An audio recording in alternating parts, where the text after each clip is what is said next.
Depuis plusieurs années, les grèves se multiplient et les manifestations s'enchaînent.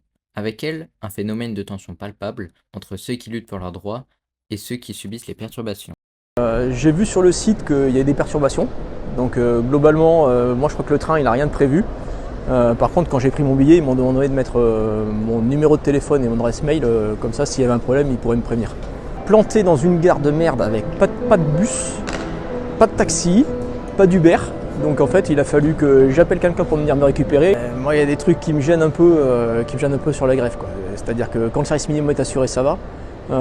Quand on arrive à avoir encore des trains réduits, ça va. Quand on est prévenu suffisamment à l'avance, ça va aussi. Ils font ce qu'ils veulent, mais après, bon, c'est un peu chiant pour tout le monde. Les cheminots dénoncent le démantèlement de Fret SNCF et l'ouverture à la concurrence. Il y a de plus en plus, on aurait pu dire par exemple, de rancœur de la population. Mais il y a quand même eu le conflit sur la réforme des retraites, avec la retraite à points, qui avait fait que beaucoup de corporations étaient dans la rue. Nous, on y était, on n'avait pas lâché pendant les périodes de fête, justement, on était resté en reconductible, on avait retrouvé un peu de soutien populaire. On a pas mal de discussions avec, par exemple, les abonnés qui voient les difficultés tous les jours et qui s'aperçoivent de manière très rapide que les difficultés, elles émanent pas des cheminots, mais qu'elles émanent des décisions qu'ils ont prises. Et ça, c'est plus abstrait pour quelqu'un qui prend le train que de temps en temps.